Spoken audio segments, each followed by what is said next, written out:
Electric वाहनांच्या वापराला प्रोत्साहन देण्याकरता राज्य शासनाने समृद्धी महामार्ग, अटल सेतू आणि मुंबई-पुणे एक्सप्रेसवेवर टोल माफीचा निर्णय घेतलेला आहे। मात्र ही टोल माफी केवळ कागदावरच दिसत असून समृद्धी महामार्गावर इलेक्ट्रिक वाहनांकडून सर्रास टोल वसुली सुरू आहे। शासन निर्णय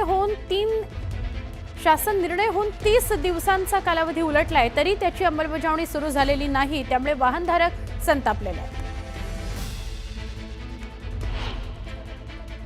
इथे मी संभाजीनगरहून येतोय आणि इथं आल्यावर कळालं की टोल माफी झालेली नाही आहे।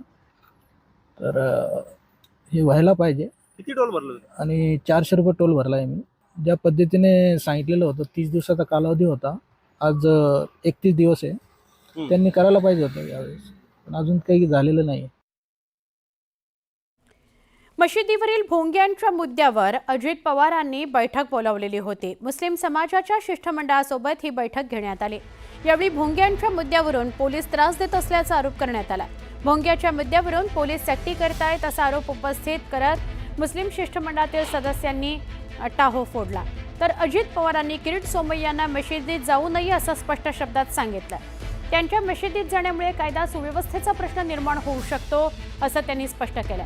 किरीट सोमय्या हे काही ठिकाणी मशिदीत जात असल्याचं समोर आलं होतं।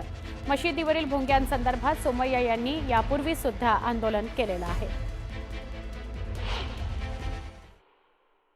ते लोक असं म्हणतात की मुंबई शहरात 1500 भोंगे होते, त्या 1500 भोंग्याला त्यानं उतरलेलं आहे। त्याचं असंही म्हणणं आहे की आम्ही मंदिरवर, गुरुद्वारावर सगळ्यांच्याकडे जितकेही भोंगे होते त्या भोंगेला आम्ही नोटीस देऊन उतरलेलं आहे।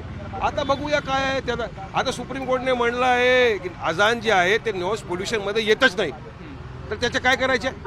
तर ते सगळी वस्तू आहे, आम्ही साहेबाकडे टाकलेली आहे, अजितदादाकडे। त्यांनी म्हटलं आहे की ठीक आहे, विचार करेल आणि आम्ही तुमच्याला उत्तर देईल। कि सोमैया इस इशू को लेकर के ज़बरदस्ती जो है ना एक बाउंड्रा खड़ा कर रहे हैं। हालांकि पूरे देश में अजान होती है, लेकिन मुंबई में सबसे बड़ा प्रॉब्लम खड़ा हुआ है। ये सिर्फ और सिर्फ नफरत पैदा करके मुसलमानों के खिलाफ हो रहा है।